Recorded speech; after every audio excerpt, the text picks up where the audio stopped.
Hello, hello, everyone. Happy Friday. Well, we did it. We made it through another week, and now it's time to sit back, kick up our feet, have a drink or two, and torture ourselves with the latest round of woke insanity. Welcome to Happy Hour. Happy Hour is a show that I do on my second channel on YouTube, youtube.com/activelyunwoke, as well as on Odyssey, Rockfin, Rumble, Getter, all sorts of other places, where we watch a full form woke training video from start to finish, and we learn about what the woke progressive left is up to.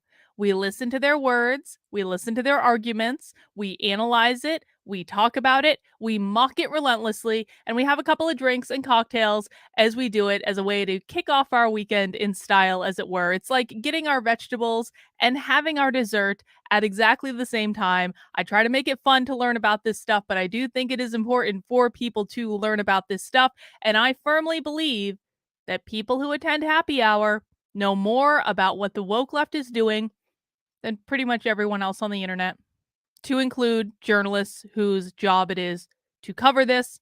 And they still don't know as much as we do, because the journalists and the influencers, all they see are the clips, the most outlandish stuff, the stuff that they're going to be able to get likes and shares and retweets and all those things. That's all these people see. We see the boring bits, we see the cringy bits, we see the clips too, but we see them in the fuller context. And that is how we can understand what's really going on, by listening to people teach it in their own words and then believing them when they tell us what they're doing. So we're going to do a tough one today, I think.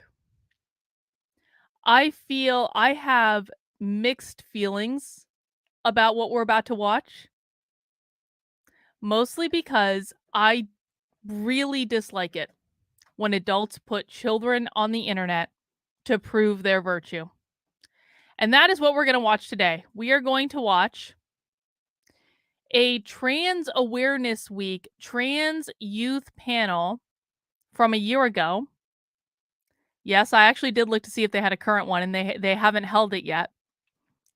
And this is LGBT youth talking about their experiences. Now, why are we watching this? When adults put kids on the internet, though the things that those kids say are often incredibly revealing about what adults have taught them, because these kids did not learn these ideas on their own. They probably learned it in school. And so we have to listen to them, because they will, without probably intending to, regurgitate what the adults in their life have taught them, because they don't know how to censor. They don't have the part of their brain that is like, maybe I shouldn't say the quiet part out loud. So that is what we are going to watch today. Let's see if this has a description. Join us as we bring transgender and non-binary youth together to share their experiences, talk about their concerns, and explore their predictions for the future of trans advocacy and rights. This panel is an opportunity for community members and allies alike to learn more from today's young people. Trans and non-binary representation is now a part of pop culture consciousness. Has this change in visibility actually changed young people's experiences? How are resources and public reception any different from what they were 3 decades ago? As if teenagers would even be able to articulate that. This was put on by the New Haven Pride Center, and they decided to display kids on the internet. Now, I want to say something at this juncture, and I want to make sure I'm saying this clearly, and I will remind you of it before we get started. We do not make fun of kids when we're watching this stuff. Make fun of the adults. I don't care. But we do not ridicule children when we are watching this stuff. And yes, every single person on this panel, we are going to consider a child. You know, there's been this thing that's been going around Twitter for the past couple days. It was a teenage trans girl in Derry, New Hampshire, of all places, that won a beauty pageant. And the conservative right is reeing all over the internet about this person, calling them ugly, insulting their looks, saying, "How dare they enter a beauty pageant?" This is a child. It has really left a very bad taste in my mouth to watch this. There's a difference between trans women in women's sports, because then you're talking about a physical advantage in an athletic competition. That to me is very different than talking about a trans teenager who entered a beauty pageant and won. I find it to be very sad and distasteful what the right is doing. It's almost heartbreaking because if you think about it, whether you believe that teenager is really trans or not, they believe it. And that's not their fault. It's the fault of the adults in their lives. It's the fault of the people that they trusted to show them how the world works. It's the fault of the parents who didn't maybe get counseling, or maybe they did, because I actually do believe trans people are a thing. And that teenager entered a beauty pageant because that was what they wanted to do. And that made them happy. They wanted to get dressed up in a pretty dress and do the things that they do in beauty pageants, and they ended up winning. And we can argue about why they won, but I don't see the judges in that beauty pageant being ridiculed. I see the child being ridiculed. Winning that beauty pageant was probably a really exciting experience for them. Can you imagine? Like, if that's your thing, and it probably took a lot of courage for them to enter the beauty pageant in the first place. And they worked up the courage to do it, and they showed up knowing that it was going to be difficult, and they did it anyway, and they ended up winning, and we can argue about why they won. That is a different discussion, but they won. They got their crown pinned on. Everyone was clapping for them. It must have been an amazing experience for them. And then assholes on the internet rip them apart for things that are going to stay on the internet for the rest of their lives. Casey, I'm going to be completely honest with you. I don't give a fuck. They seemingly put in no effort. What the fuck are you talking about? Did you see the dress that they were wearing? That is a child. And I'm going to tell you right now that if you ridicule children on my channel, I will block your ass and excommunicate you from my community extremely quickly, and you will never be welcome back. Be a fucking adult. That is a child that has been led astray by the people in their lives that they trusted. I find it to be disgusting, and I will not allow it. I do think that this stuff is important for us to watch and important for us to process. But if your jam is attacking children, get the fuck off my channel right now and unsubscribe and never come back. And you can go and watch whatever libs of TikTok cringe bullshit you want. I don't care, but you will not do it around me. And I don't give a fuck about the scholarship money. This was a local town beauty pageant. And if you say one more thing about this, that is your last fucking warning. I've seen this on Twitter for the last 2 days. It is disgusting that the party of family values is attacking a child. It is disgusting. And I won't do it. And that is the last warning that anyone is going to get. All right. Before we get into the stream, there are a couple orders of business that we need to take care of here. Hang on, I think I'm about to get a flouncing off from Casey. I will always stand up for women and girls. You will attack. So what you're saying, Casey, is you will attack children and you think you're being noble. Goodbye. Block.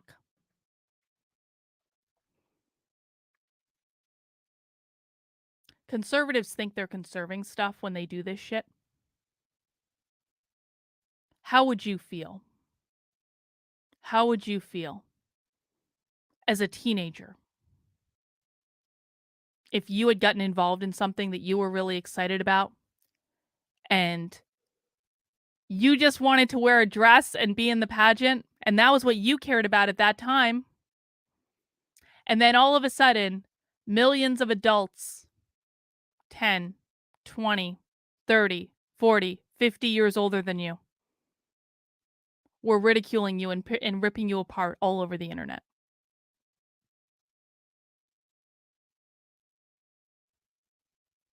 It's unacceptable. And if that's the way you're going to behave, you belong on Libs of TikTok. You don't belong here because we're not playing that fucking game. All right. I have a couple orders of business to tend to before we get started. Number one, if you are a member of my locals community or my Patreon community, then you are invited to Bitchcraft tomorrow. Casey is no longer invited, but we are invited. The rest of you are invited. So I do on the second Saturday of every single month, I hold a bitchcraft in my community, which is basically just an open Zoom call where we bitch and we craft. And you can knit, you can crochet, you can paint your gun. Paint your gun. I suppose you could paint your gun. I was doing painting and cleaning your gun at the same time. Don't worry, John Morgan, I got you.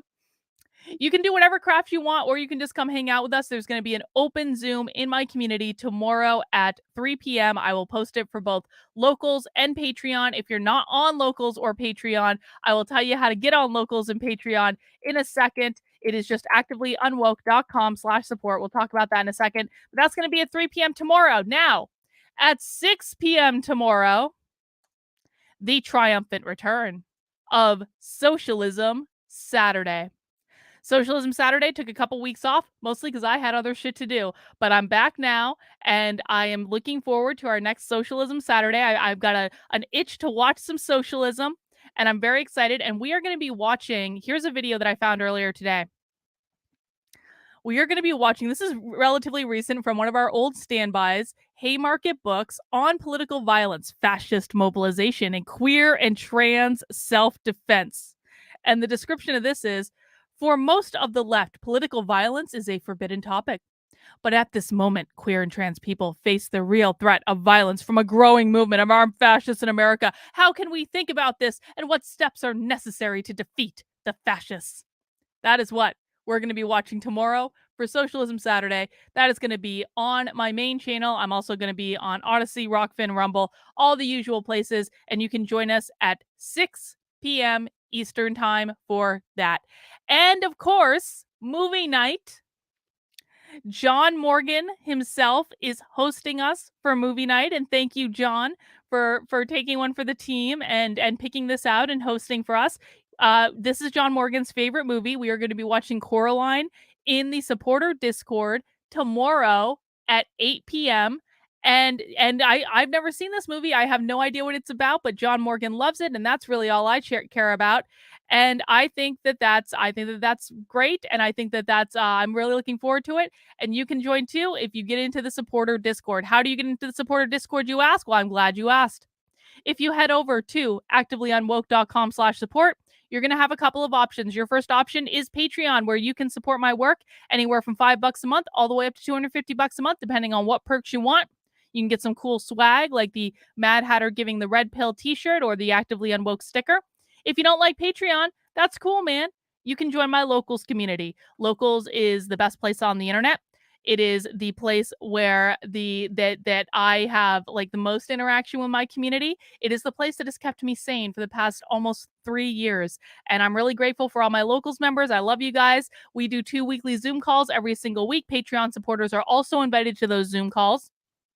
But all of these things will get you access to the supporter Discord. And they will also get you access to Bitchcraft, which we're doing tomorrow at 3 p.m. Whether you want to join locals or Patreon, totally up to you. Whatever's clever. It doesn't really make a difference to me. Locals tends to have more interaction. Patreon's more just like raw support for the channel, which of course I do appreciate. And yeah, we'll be sending out the Zoom info tomorrow for Bitchcraft, and I will send out the supporter Discord information if you are not yet in that. And I'm looking forward to spending some time with you guys over the weekend and enjoying it, and maybe simmering down a little bit after the midterm elections. All right, now our last order of business, of course, is that I need a beer. Because it's happy hour, and per usual, I always go to the craft beer store and get 4 beers. Now, don't worry, I'm not going to drink all these beers on the stream. You get 4 because it's a ring of 4 beers, and I don't like uneven things. And so, let me tell you about the beers that I have today. And this first one is like, I don't know what the hell I was thinking with this one. I think I've had it before. This is the Cinnamon Toast Crunch Stout, and this is from Pipe Dream Brewing. And just so if you're new to Happy Hour, you do actually get to vote on which beer I drink first. This is from Pipe Dream Brewing in Londonderry, New Hampshire, and it is a chocolatey American stout infused with cinnamon toasted cereal, adding flavorful layers of bready cinnamon with notes of sweet maple syrup. This is a big beer. This is a 10% alcohol beer. But it's Cinnamon Toast Crunch, so you kind of have to, right? That's option number 1. Option number 2 is I had to get this. You guys know sometimes I buy beer based just on the can. Psychedelic Love. Psychedelic Love. This is from Branch Blade Brewing, and this is a sour ale with blackberry, pineapple, marshmallow, and vanilla. That is Psychedelic Love. Next up, and this was another one that was bought just for the can. Oh, Metastep, I'm glad you're here. This is also a good can. Atomic Insomniac. And this is a coffee milk stout. And this is from Lord Hobo, which generally I'm not necessarily a fan of Lord Hobo. That's no offense to them. It's just not usually my cup of tea, but I had to try it because this was a special release. And this says, awaken your taste buds with Atomic Insomniac, infused with a healthy amount of cold brew coffee from our friends at Atomic Coffee Roasters. This coffee milk stout pours as black as the dead of night, balancing the aromas and flavors of chocolate and roasted coffee with the addition of lactose for a velvety, smooth, and creamy finish. This brew is sure to keep you going through the brisk autumn nights. That is Atomic Insomniac. And then our last beer for today. Last one for today is Bommin' Still Poppin'. And the reason I got this one is it actually has a warning on it that this beer contains fruit and must be kept cold until low. I was like, the beer contains actual fruit. And this is a Berliner Weiss brewed with sea salt and raspberry. So what we're going to do is we're going to put the poll in the chat. You can do Cinnamon Toast Crunch, which is the Cinnamon Toast Crunch Stout. You can do Psychedelic Love, which is the sour with blackberry, pineapple, marshmallow, and vanilla. You can do Atomic Insomniac, which is the cold brew coffee cold brew stout. Or you can do Bommin' Still Poppin', which has raspberry and sea salt and is a Weiss, which is a little bit of a lighter beer. And I look forward to your guys' results on that. I'll give you a second. And while you guys are voting, I just want to say happy Veterans Day to any veterans. I know that Sin is a veteran, and if you're a veteran, shout it out in the chat. Thank you for your service, and we appreciate it. You know, my grandfather was on a submarine in World War II. I have a whole bunch of family that have served in the military, mostly the Navy, to be honest. And so I really do appreciate everyone who has served, and you know, thank you, and we appreciate you and love you, especially Sin, of course. All right, let's see. While you guys are voting, I'm going to get signed up. Oh, Leonard was in the Navy and then the Army. Thank you, Leonard. We appreciate you. And guys, just as a reminder, I have already banned someone for this today. We do not ridicule children. We do not. And this is not something that you can negotiate with me on. I don't think you're saving women by ridiculing children. I think it's in extremely poor taste, and I will not tolerate it on my channel. Libs of TikTok is great for that if you want that sort of thing. I do not want that sort of thing. And my house, my rules. All right, let me see. Let me get all set up. Oh, the poll is close. The poll is close. All right, we're going to stop the poll in 10, 9, 8, 7, 6, 5, 4, 3, 2, 1. And the winner is Cinnamon Toast Crunch. You guys want me to drink the 10% beer?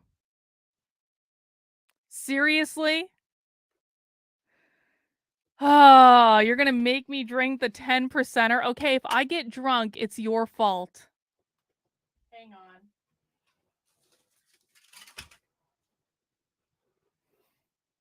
Hang on. Hang on. All right. Actually, gotta show you what the beer looks like for the official pour. No, I'm not Nuclear, I swear to God. Nuclear, how many accounts do you have? All right, let's see what this looks like. Oh! I almost just spilled it on my knitting. Oh no! Hang on. I just got beer on my keyboard, accidental. See, not even drinking yet, and I'm spilling beer. It would have been like I have white in my knitting. That would have sucked if I had spilled this beer on my knitting. Okay. Oh God, I can smell the cinnamon from here. I can smell it from here. Look at that. Look how dark. Oh my God. You guys are gonna kill me.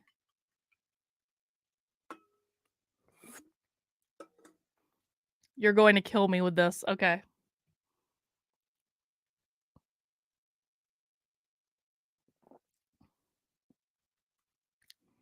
That is a very, very, very strong beer. There's a lot of alcohol in that beer. Yeah, no head, which means highly alcoholic. All right. Well, this is your fault, guys. If I get drunk and I start like blathering around like an idiot, it's your fault. You did this. You did it to yourselves. All right, guys, mount that like button. It does look like coffee, Brooklyn Way. It does look like coffee. All right, we are getting started with the presentation. Just to warn you, these do tend to be difficult to watch. We can ridicule and talk about the things that these kids are saying. We just can't ridicule them themselves. And please keep in mind that when you're watching stuff like this, the chat is public. Anyone can find what you say. And if you look like an asshole, even if you don't intend it that way, it will be used against us later. All right, let's get started. Oh, the program will begin shortly. Come on. Why can't I find... Oh, God damn it. There it is. My name is Elliot Olson. I am the Trans, Non-Binary, and Intersex Program Officer at the New Haven Pride Center. Before we begin, I'd like to take a moment and acknowledge the land on which we are hosting this event. Land blessing! The New Haven Pride Center Here, I'll get the bingo card. And operates on the traditional lands of the Mohegan, Here's your bingo card. Eastern Pequot, Schaghticoke, Golden Hill, Paugussett, Niantic, and Quinnipiac peoples. Please take a moment, acknowledge and honor the Native people whose lands you occupy and the history of the place that you're in. If you want to learn more about Native lands, you can go to native-land.ca. So, welcome to New Haven Pride Center's continuing programming during Trans Week Awareness. We're bringing you events, art exhibits. There will be a vigil later on when we get to November 20th, tomorrow. Oh, you're going to Buckley's? Trans Day of Remembrance. Have fun, Sour Kiwi. We will be holding the vigil on the New Haven Green. If they have that pumpkin martini, get that one. I hope to see you all there for anyone who is able to make it.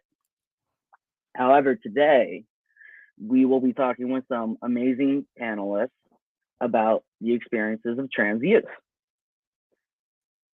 Today, we're going to be thinking about youth advocates.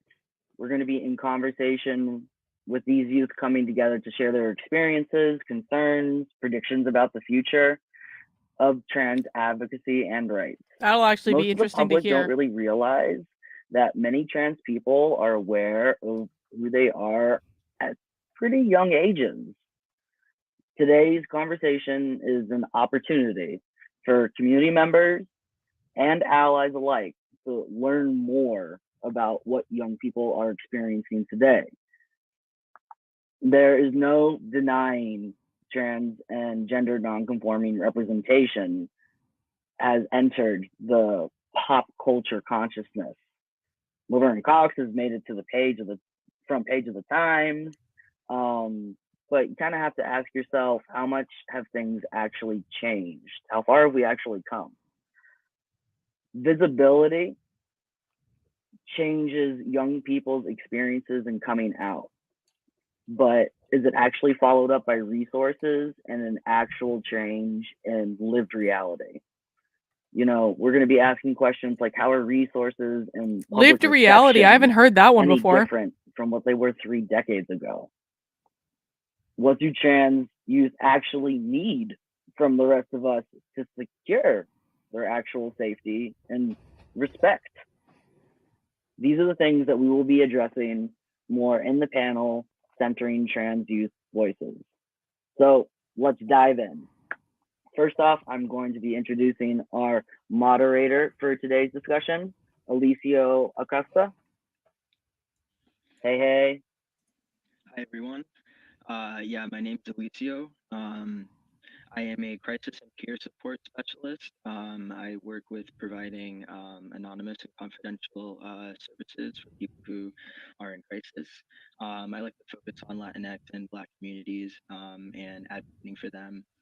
I also have, I've been working with PurePride and helping with bilingual operations and providing competent resources and training in English. The sound is on there and not on mine. Amazing. Thank you so much for joining us today. I know you've done some panels and spaces with us before, so I'm super happy for you to be coming back because it's always a good conversation. Yeah. Next up, we have Ronan Hernsdorf-Smith. Oh, God. Hey. Hello. So just to let the audience know a little bit about you, Ronan is a 17-year-old senior at Avon High School, enjoys doing art and makeup and listening to music, houseplants, and I think, what did you say backstage? A praying mantis next to you? Yeah. A if ghost. Only I had everyone such knows what that is specifically. I know you said you first came out, when you were 14 as non-binary, and over time started identifying more along the trans masculine side of things. And I know you've always been into advocacy and social justice. And, this has become even more relevant to your life as you encountered your own struggles daily. So just thank you so much for being here. Thank you. Of course. I've said a whole bunch that I think that a lot of this trans stuff is like, it's teenage angst. That's what it is. And again, I don't have any issue with people being trans. I think that trans people are real. Some people would argue that. I disagree. I'm sorry. I have no problem with trans people living happy lives and presenting however they want. It is none of my business. But I think that with kids, a lot of times, this is just teenage angst. When I was in high school, what they are wearing would be called goth. Like, that was a thing too. And you put on crazy makeup, and you wore studded things, and you wore really big shoes with really big platforms. And by the way, I still have some of those really big shoes with really big platforms. I have boots with platforms like yay big from that particular phase. And it wasn't about your gender though. It was about expression. It was about experimentation. It was about creativity. It was that I still like the big boots with the big platforms. I love that. Have you guys seen my Doc Martens? Like there's a reason for that. But it wasn't about your gender, and it wasn't about medicalization, and it wasn't about cutting off your body parts. This is teenage angst, I think, for a lot of people. And I don't think any amount of saying, what is a woman? What is a woman? What is a woman is going to, instantly upset teenage angst. What is a shame is that, again, adults are the ones that are telling these kids that when they want to wear black clothes and giant platform shoes and studded necklaces and paint their face and have crazy makeup, they're telling them that means you're not a girl and you need to medicalize yourself. That's not coming from the kids. That's coming from the adults. And that's why we don't make fun of kids. No matter how much they hurt your feels or you want to make a crack, you always have to remember it's coming from the adults. First, Jay Lowndes is our next panelist that will be joining us. Hello. Hey. So Jay is 18 years old. He began his transition, 7 years old? Yeah, 7. What? I know you're a current student at Middlesex Community College, which I have to give a shout out to. I also went there. 7 years old. 7 years old.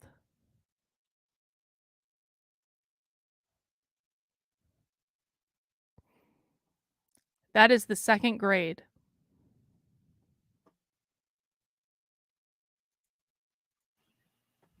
I know you've attended the Trans Health Conference in Philly and Seattle. You were a keynote speaker at a Trans Pride event in Mass. You were part of the Becoming Me documentary. And you were able to do blockers, right? Hormone blockers before puberty, thankfully. Yeah. With the support of your mom.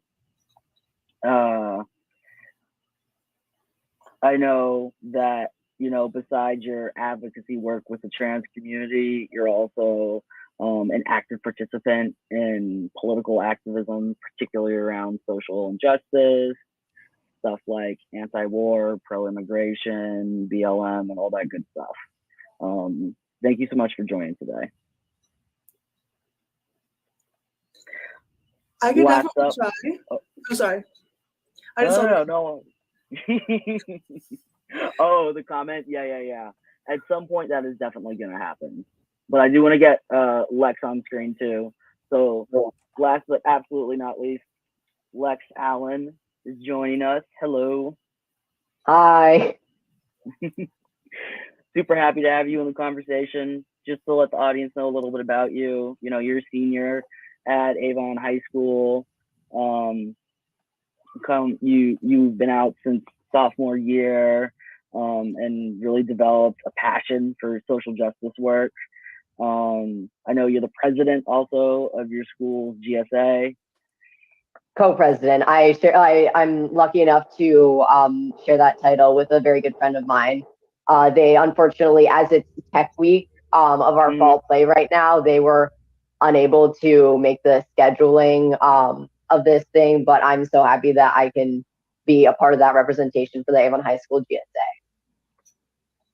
Yeah, absolutely. I know Tech Week for theater. That's a whole different kind of tech. But yeah, I will let you all get started. Thanks again, and I know this is going to be a great conversation. Thanks, Elliot. Yeah, so definitely excited to dive right in here. When I think at least about trans youth, a lot that comes up for me is like the lies that people kind of spread about what it means to be trans youth, what the experience is like. And to kind of open up the conversation, can you guys hear I wanted to this? start off with the first question of what are some of the most persistent myths surrounding being trans, specifically being a trans youth, and coming out early that need to be fought. So the question is, just in case you can't hear it, because this person's sound is very messed up, but the rest of them sound fine. So this person's sound is really messed up. So I'm going to repeat the questions back, and hopefully they don't talk very much. The question is, like, what are some common myths that you encounter being trans youth, essentially? Lex, how about we start off with you? I mean, I think the easiest one is that it's a phase. I know that when I first came out, my parents were very quick to change my name in how they referred to me, and like people in general were more respectful of my choice in name. But as I started pressuring people more to use the correct pronouns for me and refer to me in ways that are more gender affirming, I definitely felt a lot of pushback because the people around me felt as if, since I had always been a fairly feminine child or interested in traditionally feminine things like cooking and sewing, people assumed that that was an expression of femininity. So I would say like a very common experience is just the deciding, like not believing what trans people say and not respecting the sort of truth of what people have to say about their identities and imposing your own beliefs on them. Yeah, definitely, for sure. Ronan, Jay, anything to add? I would definitely like to agree with Lex on that. I also was a fairly feminine child, and there was definitely some people were confused when I first came out as non-binary, but I first had to educate people on what non-binary actually meant, and then when they realized what it meant, they were kind of double guessing what I was saying, and definitely the phase one is a huge part of it as well. And I think part of the idea of the phase that is hard to work with is that people tend to not take you seriously if you say you want to transition when you're younger. They tend to be like, well, what if you regret it when you're older and everything? Well, that's a whole other issue, because if you, I'm formulating my thoughts. If you can, like, for example, at my age, at 17, we're supposed to try to figure out what we're going to do with our lives and everything, like go to college or not, if it's not for you, and just figure out what you're going to do with the rest of your life. And that's a lot of pressure, but it's part of it. And then when people also have that double standard saying like, oh, you don't know what you want to do with your body, it's kind of can be invalidating, very invalidating.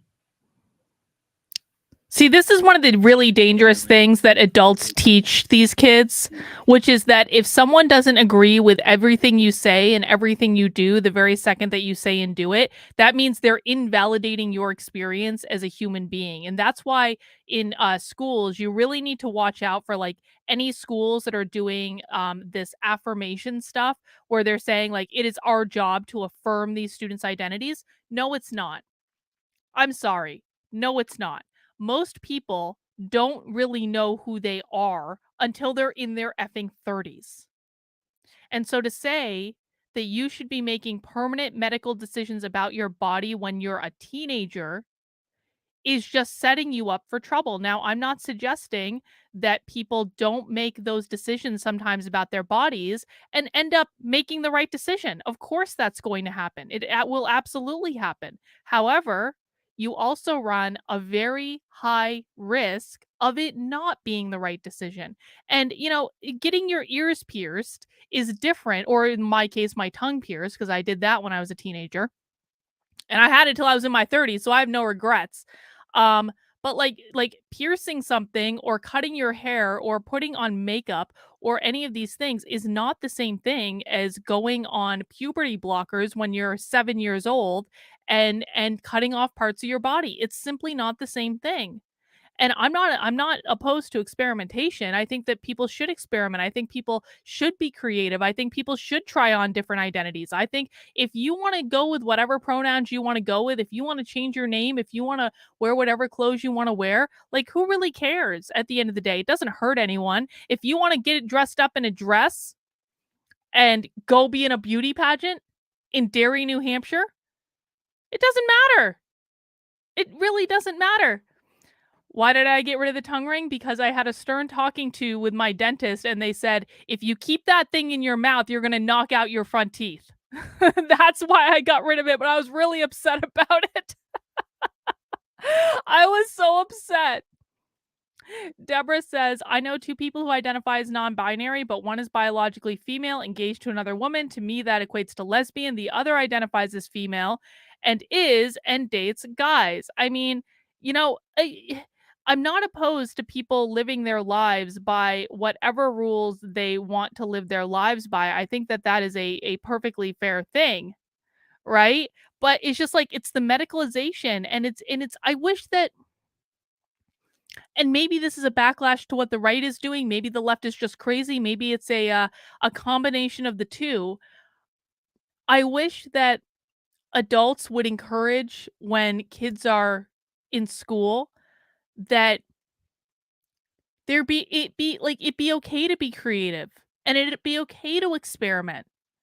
There is if schools weren't writing, we need to affirm all gender bullshit everywhere into our actual policies. That is where the problem is. If a kid wants to call themselves different pronouns, if a kid wants to cut their hair, if they want to wear baggy, ugly clothes, if they want to play on the boys' team when they're a girl, like none of those things really matter if we're honest about it. They don't. So let them do it. Let them experiment. Stop resisting. Stop pushing back. But the problem is that the right wants to deny anyone doing anything that's outside of what they consider to be normal, which is a really narrow focus. And the left wants to start pumping you with puberty blockers if you cut your hair short and you're a girl. Like there's no balance. There's no kind of middle ground to say some experimentation is okay.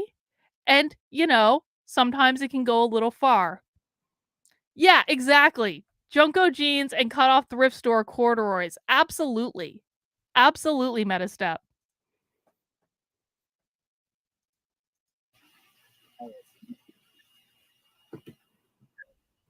Now I can't hear him at all. They're going to tell him his mic's fucked up at some point, I hope. I can't hear anything.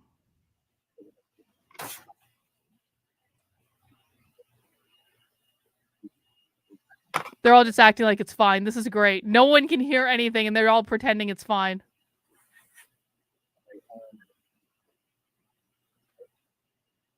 Oh, they're I can trying hear to... you a little bit, but very, very rarely. Okay. It gets better now. It's better now. Okay, good. All right, sorry about that. Yeah, I'll just hop into the second question there. Or Jay, did you have anything to add? Yeah, I wanted to add that there's a myth that a trans person is gonna end up turning someone else trans. And I mean, I have my own experience of having somebody I knew spread a rumor around that I was going to on this trip just to turn other people trans or to learn how to turn other people trans, which obviously you can't. But I think that's another myth that quite a few people want to believe. Not contagious. Yeah, no. Yeah. That's a really good point to bring up. I have definitely heard that as well, unfortunately. kind of along the same line, actually very much along the same lines. Is there anything specifically about being trans youth that you would like to clarify? I know that we talked. Is there anything specifically about being trans youth that you would like to clarify? Is the question. About being young and realizing that you're trans. If any of you feel comfortable, explaining what that was like, I can definitely delve into that a little bit as myself. When I was young, I definitely knew that I was trans around the age of like 6 or so. Obviously, that's not everyone's experience, but this person has just said that they knew that they were trans around the age of 6. 6.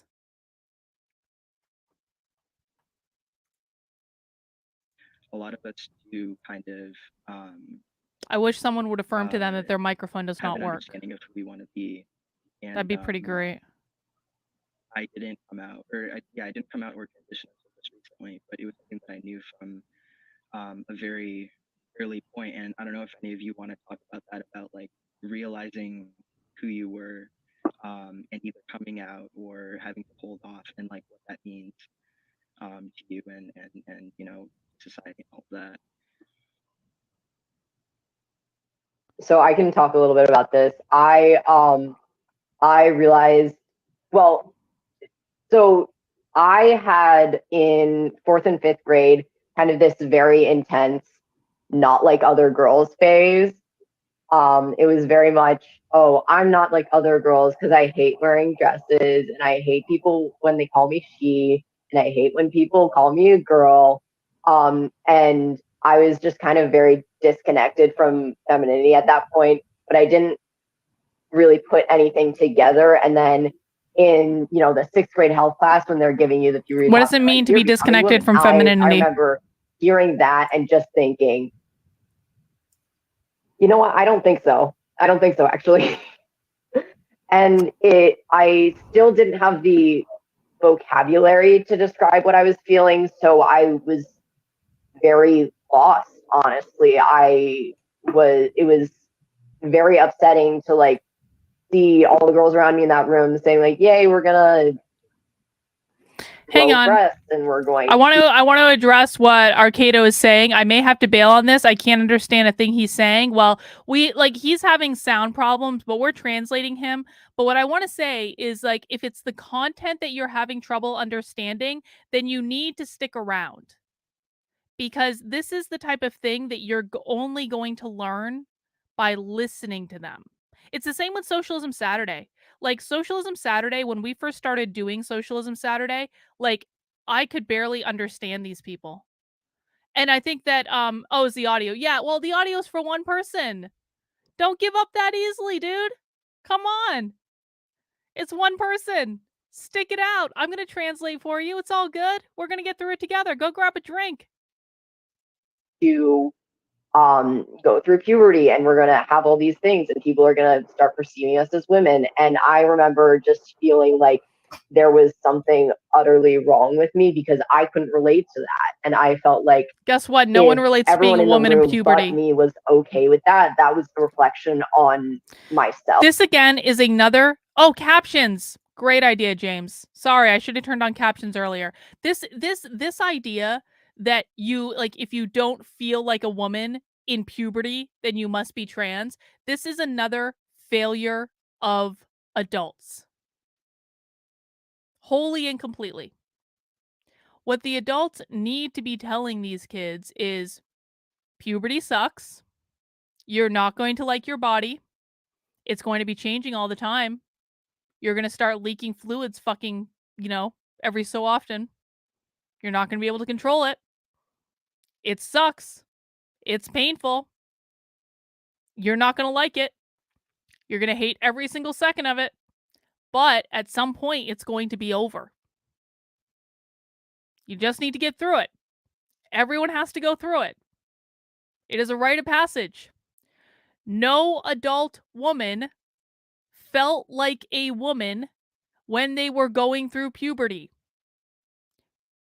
I don't know if it's the same for men, because I'm not a man. I can't speak for that lived experience. But that is what should be being taught to these kids. Yes, this time of your life is going to have a lot of suck to it. Just the way it goes. We all had to go through it. You don't get to take a drug to prevent it because that's not going to be very healthy for you. And it's going to make you stronger. And you're going to survive. As people have survived for millions and millions and millions of years. Okay, people haven't been around that long, but you know what I'm saying.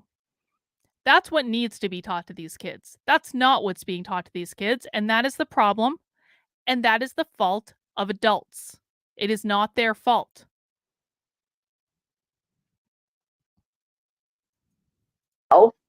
In a negative way. So it took kind of a very long time for me to sort of get everything straight in my mind that like it was okay to not want to be a girl, and it was okay to sort of grow up without feeling a connection to your assigned gender. And then it was actually, it's kind of funny how you brought up trans people turning other people trans earlier, because it was only through like my non-binary friend Ari that like I was able to kind of access the vocabulary that allowed me to put the label of trans on myself. But along with that myth, it wasn't that they in any way turned me trans, but they gave me the tools to self-identify, and they gave me the tools to see that there wasn't anything wrong with me in the way that I thought there was.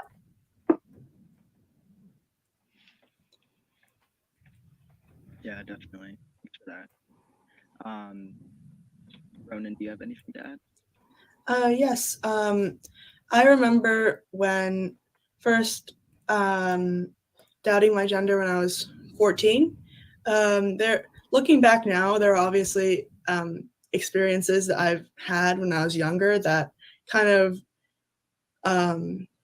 were signs of the fact that I don't identify as a woman. And but when I was 14, it was kind of hard for me because I was at a boarding school at the time, and I was in basically like an all-girls dorm with 80 other people, and we were constantly being called like ladies and everything. And obviously at a lot of boarding schools, this one included, there's very little, if any, gender neutral dormed. I knew she was rich. I knew it. I spent my entire time there in the girls' dorms, and that was a little difficult for me to like be outspoken about my gender, because I've had many incidences where I've said like, oh, I'm non-binary, and then or I identified as non-binary at the time, and I've had people like tell back to me like, oh, you can't be because you are in a girls' dorm, and I'm like, okay, but that was definitely kind of hindering in me coming out. When I first came out, I came out to an openly gay English teacher that I had at my school, and he was very, very helpful in advocating for me, and I'm definitely very grateful to him.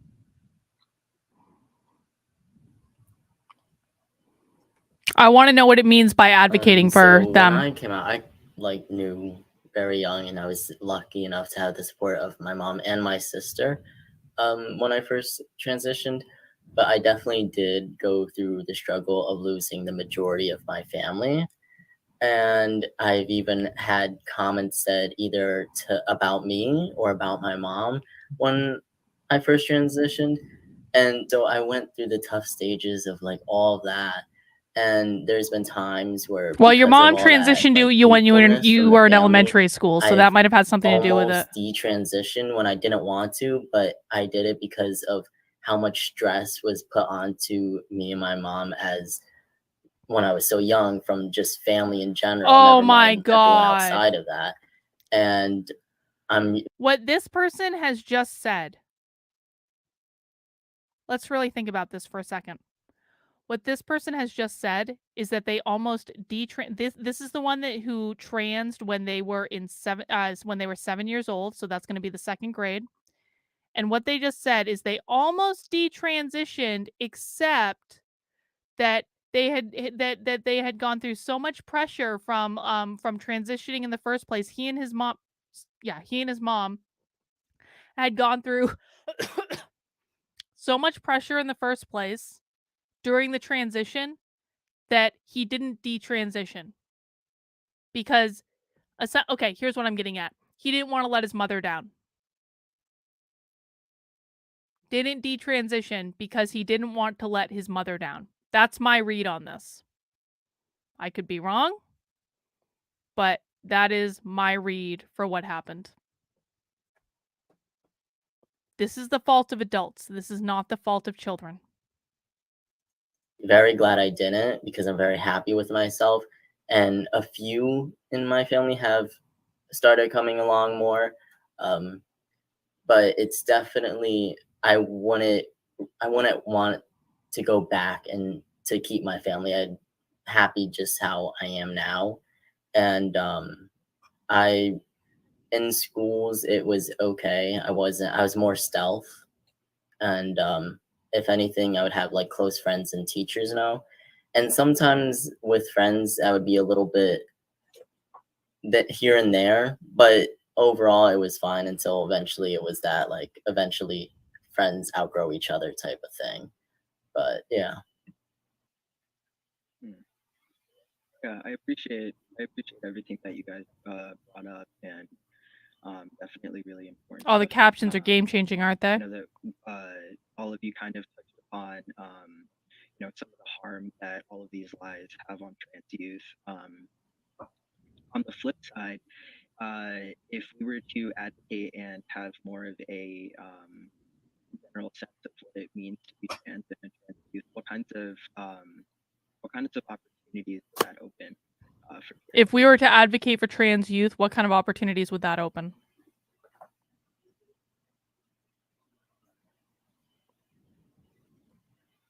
I apologize. You went kind of quiet for the last part, so I don't think most of us heard what you had to say. Oh, that's my bad. Yeah, so I was just asking, we talked about some of the harms that have come into some of our lives as a result of the lies that people spread about trans youth. If we were to have more honest conversations and if more people knew about the realities of trans youth, what kinds of opportunities do you think would open up? Yeah, I definitely think honest conversations are like super important. I remember actually Ronan and I have recently been involved in an effort to campaign for more gender neutral bathrooms at our school. There have been some problems with transphobia in the gendered bathrooms, so we feel safest in non-binary bathrooms. So we were able to have we were able to have some very somewhat painful to talk about, but also incredibly important conversations with our school principal. And he listened very well, and he acknowledged that what we were going through was not right, and that the way that we were being treated. I want to know what they're going through. Right. So through having how are you being treated in the bathrooms? Conversation and open dialogue, we were able to convince him that we did need more gender neutral bathrooms. So we are currently in stages of both implementing more education for students and teachers and also opening more neutral bathrooms throughout the school.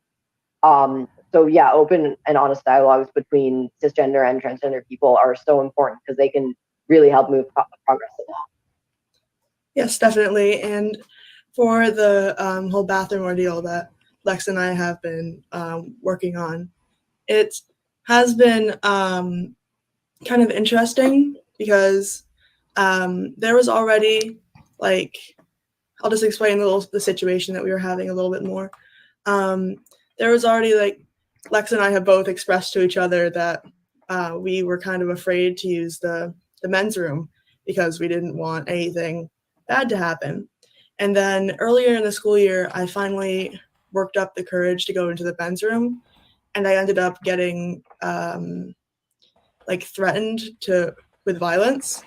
And I went to my school's vice principal, and I tried to express how I was feeling, and he kind of just said, I don't know, like, come back if anything else happens.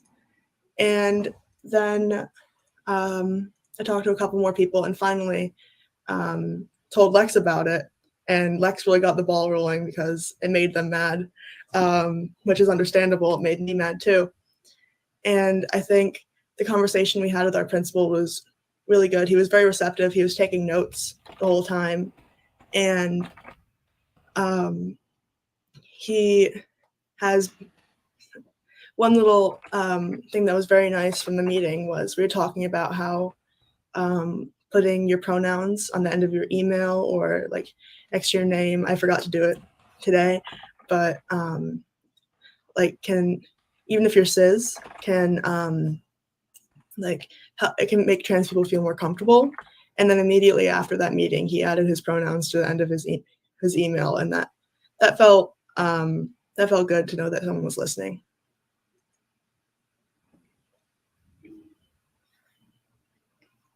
I definitely agree that communication is key, and just knowing that asking questions is always all right. You got to educate yourself to not be ignorant. And so as long as how you're asking the question isn't obvious, like ignorance just being said, then just ask. And yeah. Yeah. Questions are definitely appreciated, and it's definitely good to keep the questions kind of respectful. Like, if you wouldn't want someone asking you something, then you probably shouldn't ask another person like intimate details about their life. But asking questions is very, very important, because we're not like a secret society keeping all our knowledge inside. Definitely. Switching gears a little bit from the school topic, how would y'all respond to parents who say that their kids are too young, know who they are, transitioning? How would you respond to parents? Something. I mean, I would say you're never too young to know who you are, because we expect that every child is straight and cis, and the adults around, this hypothetical trans kid expect that they are a cisgender heterosexual. And if you know yourself to be a cisgender heterosexual, that is knowing who you are. But when it's the inverse, when it's not the norm, and that's the only time when you're too young to know when you are, it's hypocritical, and it's transphobic to assume that just because someone is young, they don't know who they are. It's transphobic to assume that just because someone is young, they don't know who they are. No, it is not transphobic. The logic, reason function of your brain does not fully develop until you are in your early to mid-20s. It is not transphobic to say your brain is not fully developed and it's not your fault. We don't want you to die or anything. We don't want to deny your existence. But the fact is that your brain is not fully developed yet. You just don't have all the parts we have. You will someday, we promise. You're going to get there. But right now, you don't have the part of your brain that makes these decisions. And so you might think you know who you are, and it may turn out that you're correct, but it also may turn out that you're incorrect.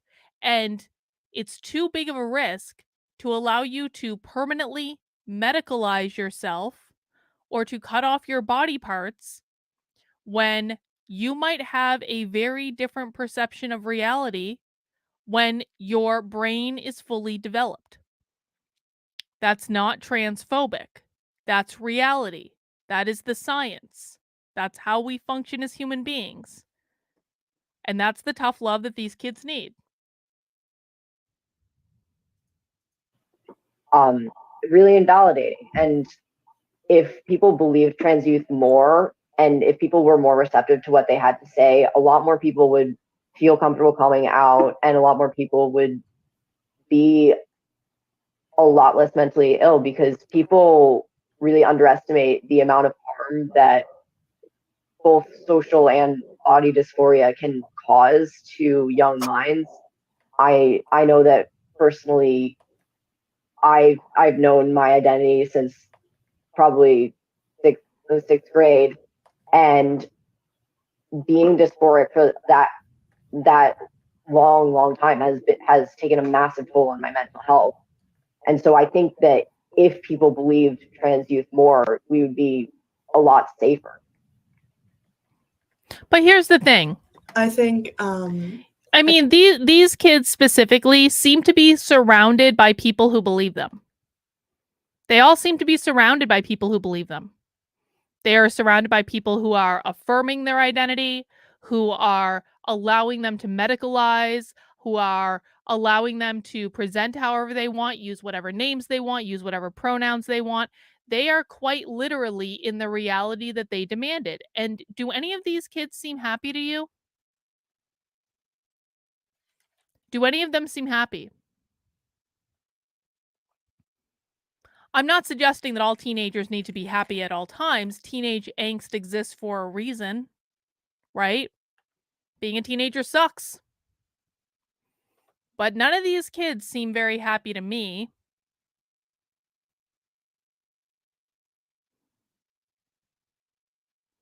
And you don't have to be like a bubbly cheerleader type in order to be happy. But they all seem like, I look at these kids and they strike me as, and all of them, to greater or lesser extents, they strike me as lost. They look lost. Like they just don't know. And that's fine. It is fine to be lost when you're a teenager. There's nothing wrong with that. But don't tell me you're happy with your affirming reality in which everyone in your reality affirms your reality, because I can look at these kids and know that's not true. And I think that that's sad. I definitely agree with Lex. And the fact that as soon as like a child is born, in a lot of cases, they'll immediately like be told things that they like, or like say like, oh, like if you're born assigned female at birth, people will be like, oh, you're such a pretty girl and everything. And while that is nice, it's also like you're, and then the child would be saying like thank you and everything, and they'll kind of build their identity as a girl. But if someone doesn't feel that, and they're kind of honest about it, like, it's when someone misgenders you, it's a lot of emotion, and a lot of people, like, I remember when I was very, very young, probably around 10, and I had someone, I was playing hide and seek with like a group of kids, and one of them like said, "Found you, woman," or something like that, which doesn't really make sense. But I started bawling, and then my dad was trying to comfort me, saying like, "Oh, you are such like, you're a strong young woman and everything." It just made it. I did not stop crying, and I didn't know why at the time, but a lot of people, it's like saying your kid is too young to know is like saying like, oh, you're not feeling all those emotions, that it feels wrong to be called this sort of thing. It's very, very dismissive, and it's also, I agree with Lex, it's very, very harmful, because spending all these years in like the wrong body is very, very harmful to your mental health. Like if you can't even like I don't know, just feel comfortable in yourself. It's hard to go through and accept the challenges that life gives you. Well, I think B. Martin is making an excellent point, especially in light of Rowan talking about how it's hard to accept the challenges that life gives you. B. Martin is saying, I hate to say this, but life gets a lot tougher when you're an adult. You have more resources, experience, wisdom, but it's still more, I think, more problems than in high school. And I think that's exactly correct. Like, people need to be taught how to deal with disappointment. People need to be taught that you aren't always going to get your way. People need to be taught how to be told no. People need to be taught that there are people in the world that are going to say things that you don't like and that hurt your feelings. And that's just the way it goes. And if you break down into a puddle every single time someone says something you don't like, and every single time someone says something that hurts your feelings, you're not going to be successful in the world. You are just not. I don't think that any of these kids right now are going to actually be successful in the world, not with the way that they're being trained by the adults in their life, and that's not their fault, and it's sad. But they aren't being given the skill set to be successful in the world. They're being coddled and pandered to, and that doesn't work. It makes everything a lot harder, and making someone do that, like be in the wrong body just because someone isn't willing to listen, is very harmful. I also think that making your child wait until they're older to transition can cause that child to end up having internalized transphobia. Oh my God. That's saying like, oh, you're too young because of this or that, and that'll end up going into the child's subconscious, and so later on that could really lead to internalized transphobia and just harmfulness to themselves and to other trans people. Yeah, that's a really good point. I know that we've kind of danced around this topic a little bit about, there being more trans people, or like everyone's gay now or whatever. What do you have to say about that? About like this, people assuming that more people are trans, or, that whole conversation, especially surrounding trans youth. Again, with this conversation of taking youth seriously, as far as like coming out and their identity. Yeah, I mean, it's back to what we were saying before. It's not more people are trans. More people know they're trans, or it's not more people being trans. More people sharing that they're trans, because in the last 10, 15 years, there's been a huge amount of progress in the pride movement, and so many more people feel comfortable sharing that they are queer or gay in some way, and that's not more people being gay, that's more people feeling comfortable. And it's the same for trans people. As there are more and more mainstream transgender celebrities, as there are more shows and films representing us, as there's more discourse about how to properly treat trans people, then people will have access to that vocabulary and be able to say, that sounds like me, maybe I can look more into it. And if you're questioning your gender, then at the end, if more people are questioning their gender, then more people are going to come to the conclusion that they may not be the gender they were assigned at birth. I definitely agree. It's not more trans people or gay people. It's just more people feeling comfortable and safe enough to come out a lot of the time. Like, if you think back to even just a few decades ago, it was a lot harsher of a place. It still is a harsh place to be, but it was even worse. Like, it often wasn't very safe to come out. So a lot of people were just kind of hiding in their identities, or like kind of just living in the wrong body to be safe. And you think back to some of those like historians writing about people like, oh, like they were loved to dress and act like a man, but they were definitely a woman. And it's just like, okay, that sounds about right, I guess. But I've definitely heard the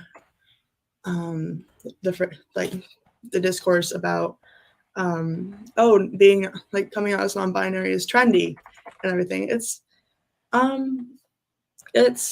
not, and it's not like people a lot of times don't realize that being trans isn't all fun and games. Like there is a lot of dysphoria, there's a lot of bigotry and everything along those lines. So I've had people, I was at this one place where they said sit with the gender you identify as, and since I identified as non-binary at the time, they didn't know what to do with me, so they just let me sit with anyone. And then I remember this one girl was like, oh, if I say I'm non-binary, then I can sit with this guy I like. And I was like, okay, that's very invalidating, because just like kind of claiming yourself to, or making jokes about like, oh, I'm just going to say I'm this, is taking away from the fact that it is an actual like valid identity. And yeah. Yeah, I definitely agree. And like, I think now it's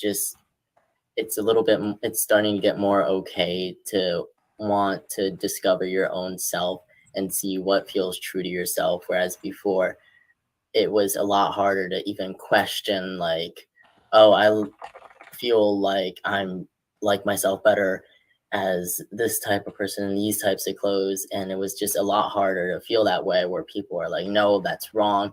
It's just horrible. Don't ever even think that. And then it closes it off from them even trying to think it, and just adds on to them becoming transphobic because of what they're being told. Whereas now it's starting to become more accepting to just try and discover yourself for who you truly are.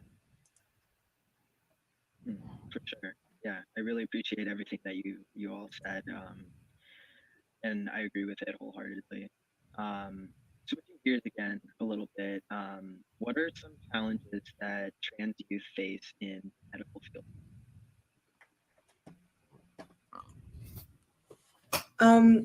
I can definitely say that even just like regular like doctor appointments or check-ins, I recently went to having a doctor's appointment, and my correct name was on the sheet. They just chose to refer to me as my dead name, which was interesting, because we were like, oh, we put it in there that Ronan goes by this, and they're like, oh, it's on there, but they just didn't refer to it. And I also have had, I don't believe it. I'm sorry, I don't believe it. Instances where I was how much longer? Let me see. My like general care doctor. About 20 minutes. And I told him, oh, just let you know, in case of like any like back issues or anything, I am binding. And he asked me, what's a binder? And I'm like, okay. And he's a pediatrician, and it's just kind of interesting to see that there really isn't that knowledge. And he's been in the field for a very, very long time. So it was just very surprising to me that there was kind of that. I've heard about this. Hang on. I want to address Paula's comment. I've heard recently that kids went to a kids camp and more than half the kids identified LGBTQ afterwards. So some of it is trendy or influenced by parents or adults, I guess. I mean, like I said, I think that this is teenage angst. I think that this is how teenage angst is manifesting right now. That's not to say there aren't trans kids. I do believe there are trans kids, but for a lot of these kids, I think it's just they're experimenting with their identity, and adults are medicalizing it. And that's the real tragedy in all this. It's not that kids are experimenting with their identity, it's that adults are medicalizing it. But I've heard this too. I've heard this from like multiple high schools where like a significant amount of the population in the high school is identifying as LGBT, and it's like, yo, at some point you got to acknowledge that there's more going on here than who these kids are attracted to, you know? Yeah, I recently, like last week, had an appointment to discuss getting a hysterectomy finally. And when I got there, it seemed like it was going to be an accepting place. I was even recommended by Middlesex Hospital. And so I went there, and in the appointment, it seemed all right. And I mean, it was a GYN appointment, so I was already feeling very, very vulnerable and uncomfortable. And to later be told that I would have to wait till 21 just because in the past there were few people that regretted their decision. And me being someone that transitioned at 7 was lucky enough to go on blockers and already have way more multiple reasons why I would never want my own kids. It was very hurtful and very distressing. And it's really hard when, especially because it was a recommendation. And I think it's just doctors really need to either be taught more, and if they refuse to actually learn, then they just shouldn't be in the field. And Yeah, I also, definitely. sorry. What? Oh, I just apologize for interrupting you. Oh, okay. I definitely agree. I think that like the amount of awkwardness that happens at doctor's appointments, I actually, for my sophomore end of the year human rights project, I talked about transgender issues in the medical field. So this is something that I'm pretty well acquainted with. And I'm not up to date on the statistics recently, but apparently up to or over, possibly over 90% of transgender or non-binary individuals have delayed or just not gone to doctor's appointments because they felt that they would not be accepted. And some transgender youth report that they try to avoid doctor's appointments as much as possible because of those same reasons. So those kind of institutional barriers can really just make sure trans people, even if they're not trying to medically transition, just do not have access to the same resources that cis people do. And I wanted to add to what Jay was saying.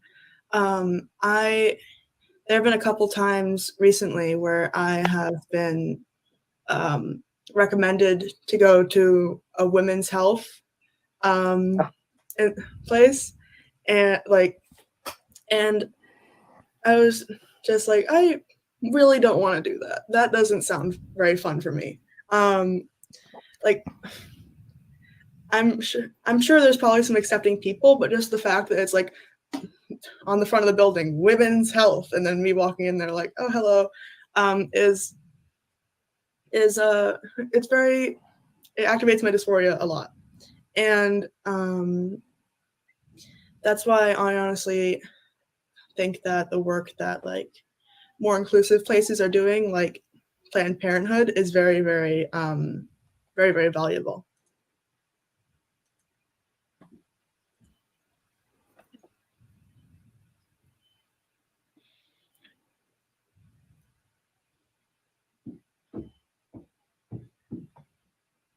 Definitely. Let's just pretend for a second that I was a parent of a trans kid. What's like a message that you would tell me as a parent of a trans kid? Let's pretend he's a message of a parent of a trans kid. What message would you want them to have? If you have a trans kid, or honestly, if you have a kid at all, you should educate yourself on stuff like that, because you as their parent or guardian or carer have a obligation to them to protect them, and that includes not just their physical safety but their mental safety and stability. And as we've discussed before, transphobia and dysphoria can have. The problem is that these kids seem to think that taking care of their mental health is give us everything we want the second that we want it. Anytime I take on new like one-on-one coaching clients, I make them agree to 3 things. The first thing is confidentiality. The last thing is that I don't guarantee results because I can't force them to do things. But the second thing I make them agree to is actually the most important. I say to them, my role as a coach is to serve you, but that is not the same as pleasing you. So I might have to tell you things you don't want to hear. I might have to push you outside your comfort zone. I might have to say no to you. I might have to be blunt when you're not listening. But the goal is not to please you. It's not to make you happy. It is to help you get to your goals. It is to serve the needs that you have expressed at that time. And sometimes the very best thing I can do to serve your goals is to tell you things you don't want to hear. Because human beings are messy and we are our own worst enemy the vast majority of the time. And we all need someone there to tell us the things that we don't want to hear. Jaya! Jaya, I miss you. I hope you're doing well. And these kids need the same thing. They need adults in their life to say, my role is not to please you. My role is to parent you or to guide you into becoming an adult. And sometimes that means that you're going to have to hear things that you don't want to hear. And that's just the way it goes because we have all been there and it sucks. But you can't just be affirmed all the time with what you want. Massive consequences on your mental health. Yeah, exactly. So I'm the adult, you're the child. Just educate yourself. Know that if they say they want to use a different name or use a different set of pronouns, then respect that. And if you have questions, ask them, because if your kid is feeling comfortable enough with you to share their identity and share this hugely personal part of themselves with you, then they want you to ask questions, and they're putting themselves out there for you to support them. And it's really important that you both educate yourself. You don't have to ask them if you feel too awkward. There are so many resources on Google. There are tons of books where you can see what experiences trans people have gone through. And well, meta step, and sometimes friends got to call each other out. Well, yes and no. Yes and no. No offense to anyone, but people on the internet are usually not my friends. Now, there are people here that I do consider my friends, but most people on the internet, I don't consider my friends. And I don't think most people on the internet have my best interest at heart.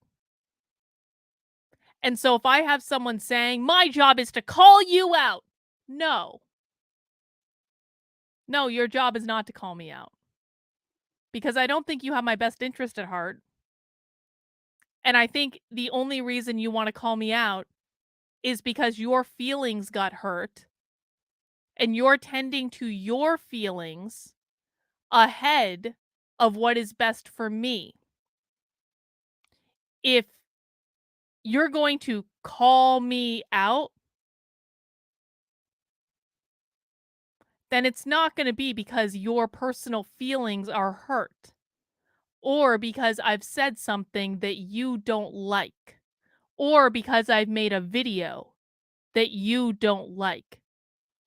That is not serving me in any way. The only thing that is serving is your personal feelings. It's not about me. It is about you. It is not a me problem. It is a you problem. And so, no, I don't really subscribe to that, especially not with internet people. No offense. you want your child at the end of the day to be comfortable. So you have to work to do that and work to make sure you yourself are accepting individual. I agree. It definitely is important to know that as a parent, you should be prepared for like any parts of your kid's identity. And educating yourself is so important on that, like, because not everybody is going to have a cishet like able-bodied child, and like just educating yourself so you can be more accepting, because I know a lot of kids really do look up to their parents, and their acceptance means a lot to them, and I know that's the case for me as well. And I think one huge thing that I've heard a lot, not necessarily from my own family, but from other families, is the parents saying to their kid, "Oh, I'm grieving for like the daughter I never had. I thought you were going to be," or something like that, or the woman I thought you were going to be. And that is, it's hard to hear that as a trans kid and someone that you're related to, because you're not dead. You're just like becoming happier and healthier in your true self. And like having that kind of guilt can make it harder for a person to come to you about that sort of thing. Also to add, definitely if your child is trans, the only person that can say that they're trans is your child. So when after they transition and all that, no matter what, you can never out them to anyone, because that puts your child at risk, and it can be very dangerous for them. And especially in school environments, it can be very harmful, and that puts them at a lot of risk. And just remember, the only person that can out your child is your own child, unless they give you spoken permission, and even then. Yeah, I definitely agree, and I think it's also important to like not kind of impose your own wishes upon your child, like, because your child is definitely like your child. I don't know, there's no other way to say it really, but they are their own person, and telling them like, oh, I don't think you should like, for example, medically transitioning, I don't think you should do this part of medically transitioning because I've heard bad things about it, or something like that. It can just be kind of damaging, because what if that child did want that surgery and then they don't feel comfortable coming to you to talk about it? And I think also one thing that I've had to educate people on is, when you're talking about your child in the past before they came out or transitioned, don't use their old name and pronouns, because they're still trans their whole time. And sorry, that didn't make sense. They're still trans, and just because they weren't out then doesn't make them any less of, like, for example, for me, like, doesn't make me any less of a trans masculine person. The fact that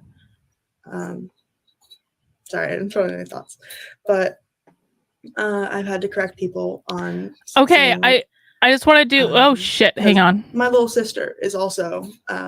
Sorry, I was hitting the wrong button for some reason. I want to remind everyone, we're nearing the end. We have about 10 minutes left of this video. I just want to remind everyone that we are not ridiculing the children in this video, because they are children. Everything that they have been taught has been taught to them by adults. So if she's been taught that it's her job to educate people, she didn't come up with that. Or they, sorry, misgender. They didn't come up with that. That was taught to them by adults. We do not ridicule children on this channel. She's also trans, and we've had to work Wait. together to educate our family. Who else is trans? Hang on. Just be kind of damaging, because what if that child did want that surgery and then they don't feel comfortable coming to you to talk about it? And I think also one thing that I've had to educate people on is when you're talking about your child in the past before they came out or transitioned, don't use their old name and pronouns, because they're still trans their whole time. And sorry, that didn't make sense. They're still trans, and just because they weren't out then doesn't make them any less of, for example, for me, doesn't make me any less of a transmasculine person. The fact that sorry, I didn't throw in any thoughts, but I've had to correct people on saying because my little sister is also she's also trans, and we've had to work together to educate our family on hey, just because I was a little kid and didn't really know my identity yet doesn't mean you can refer to me by the wrong name and pronouns. I'm still for me, I'm still Ronan. It was before I really knew myself that much.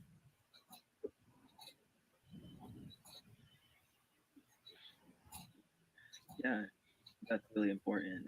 And all of us have kind of talked about resources and education a lot here today. Are there any specific resources that you use and or would suggest to parents and youth? Are there any resources you would suggest to parents or trans youth?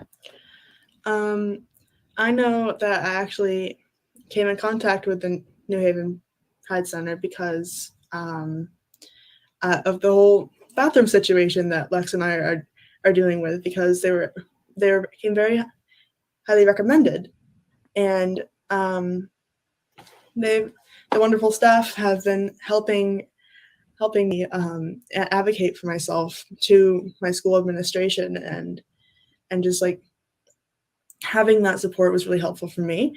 But for parents, I would say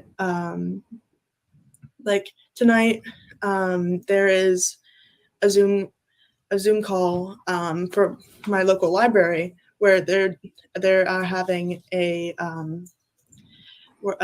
trans activist come and speak. Yep. And it's just for parents and carers and guardians to come, or anyone who has questions to come and just ask questions and learn more about non-binary and trans identities. And I think if you do some research, there's a lot of good resources out there. I always say to people, Google is right there. You see the thing, it's millions of search results in 0.06 seconds or something like that. So there are a lot of resources out there. Definitely. I also, in seeking to educate my parents, I gave them the book Transmission: My Quest to a Beard by Alex Birdie. That's essentially where he goes kind of into detail talking about his personal experience being a trans man and his transition.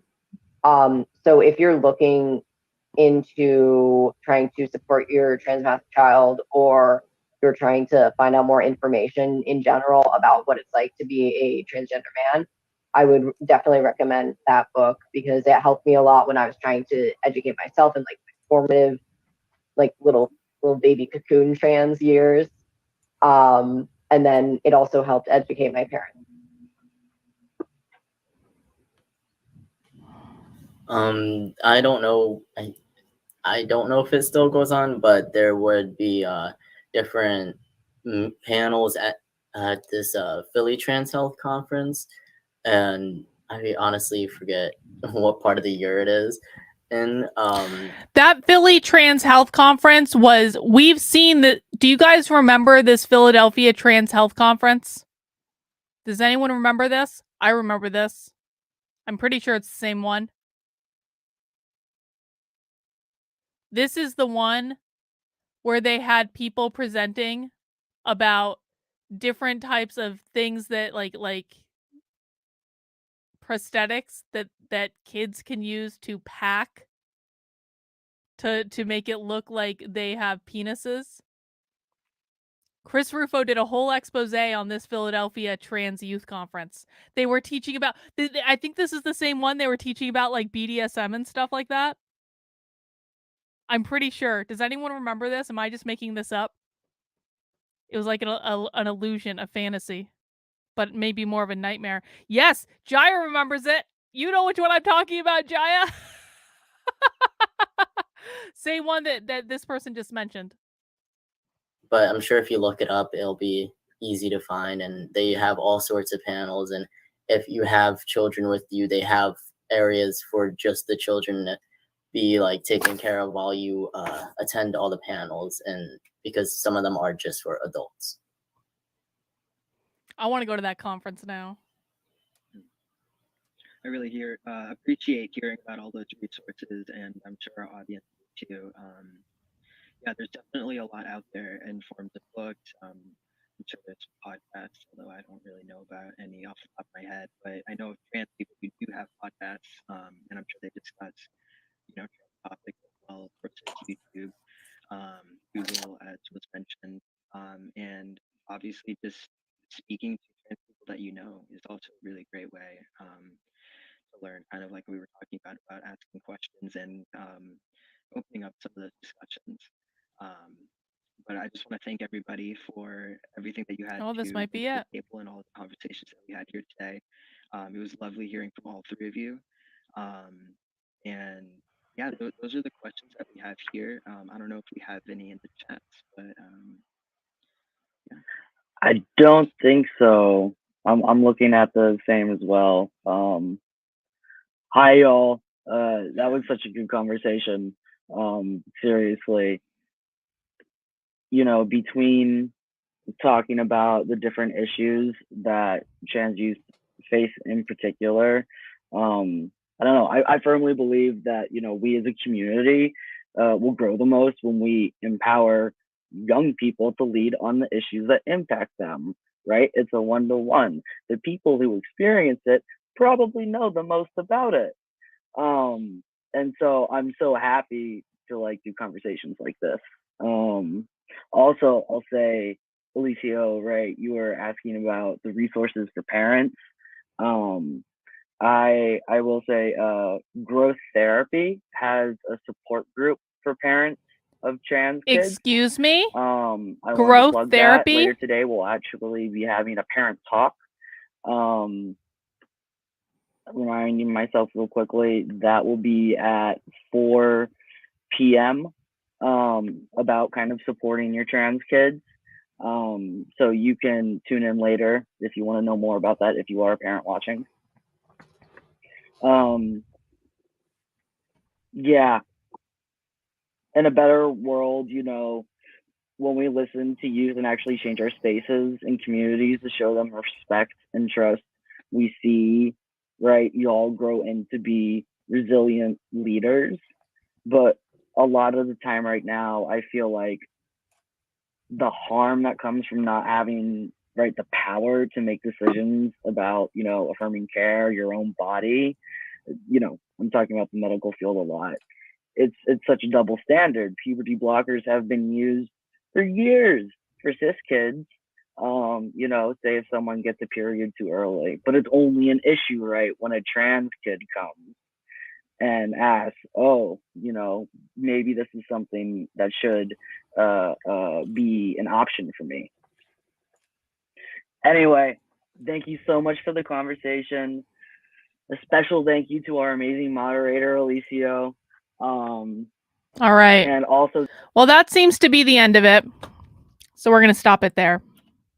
That was very hard to watch. The ones with kids always are, which is part of why we don't make fun of kids on this channel, because it's very hard to watch.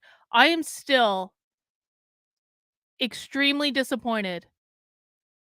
And I know this is not anyone that's here right now, but I just want to say this. I'm still extremely disappointed that I had to block a conservative before this even started, because that conservative refused to agree to not make fun of children.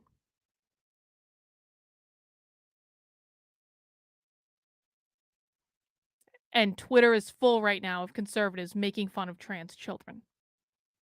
That, it does not sit well with me. It is not going to solve this problem. It is not going to save women and girls. You do not have the high ground when you are mocking children who have done nothing wrong and are victims of this ideology. But that's not the point I want to end on. What I was thinking when I was watching this is that all of these presentations are the same. We've been doing happy hour now for 2.5 years. All of these presentations are the same. They say the same thing every time. We watch presentations from all over the country, from all different groups, from universities to high schools to elementary schools to LGBT centers to government to it's been, you know, we've watched a variety of presentation and they're almost always the same. And one of the reasons I wasn't doing a lot of commentary on this one is because I find kids really hard to watch, even though I think that they're necessary to watch. I think it's necessary, but I find it really difficult. But B, it's like, we've heard this all before. And one of the things that's striking to me is that the left has a million teachers out there they're all doing the same presentations, right? They're all saying the same thing. They have a million people presenting exactly the same information, but from different perspectives, with different organizations, with different groups, with different people. But it's all the same information. We don't have that. I said this in a webinar that I did for Actively Unwoke probably about a month and a half ago, something like that. And Actively Unwoke is going to be slowly gearing back up again now that I am done with this election bullshit and I will never run for office again. So we're going to start like gearing back up into doing presentations and things like that, because I think that having as many teachers out there is important, but it shouldn't be just me teaching. And it's not just me. I mean, you have people like James Lindsay.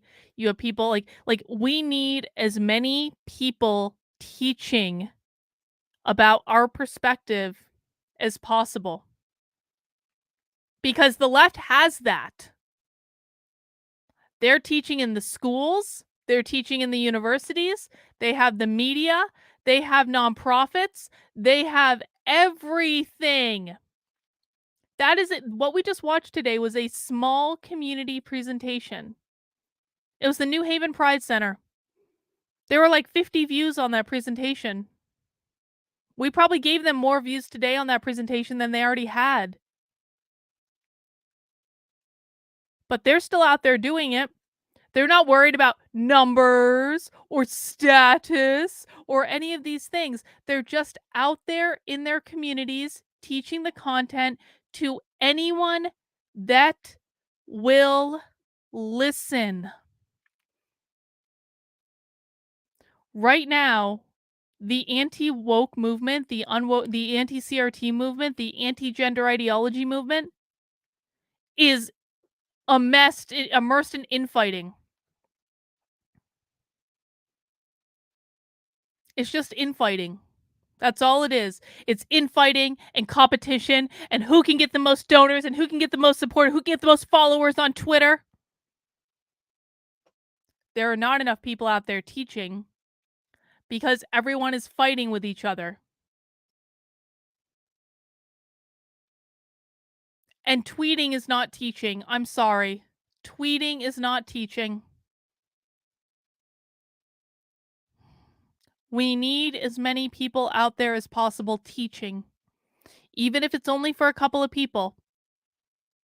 Even if it's only for, I don't even have that many people watching right now. I have like 43 people watching on YouTube. I have people on Odyssey, Rockfin, Rumble, Facebook, however many there. We need as many people out there as possible teaching. And if you only get 40 people, then fine. 40 people is 40 more people than you had before. But you teach them what you know. And then hopefully they go and pass it on. And so maybe you only have 40 people in one session, but you can have an impact from those 40 people. Paula just asked, what is that 10,000 parents about? Paula, I'm so glad you asked. So, one of the things I'm working on right now, and this will be launching in January, but you can still contribute, is I am launching a training program called Schools Exposed, where I'm going to train 10,000 parents how to find out what the schools are teaching their kids. This is my goal. I'm launching an online training program with on-demand videos. We're also going to do monthly live sessions. I did a crowdfunding initiative for it to raise the money to provide me with the time and the resources to develop this program. It's going to be just like a corporate training program, except I'm targeting parents to teach them how to find out what the schools are teaching with publicly available information. If you want to get in on this program, you can get in on it right now. We reached our crowdfunding goal. The program has been funded, but you can still sign up for it. So if you head over to the Indiegogo campaign, you can still take advantage of the perks of getting in the program for $50. When I launch it, it will be a $99 one-time fee. And that's to cover scaling the technology. It's also just to cover my time because I do put a lot of time into this stuff.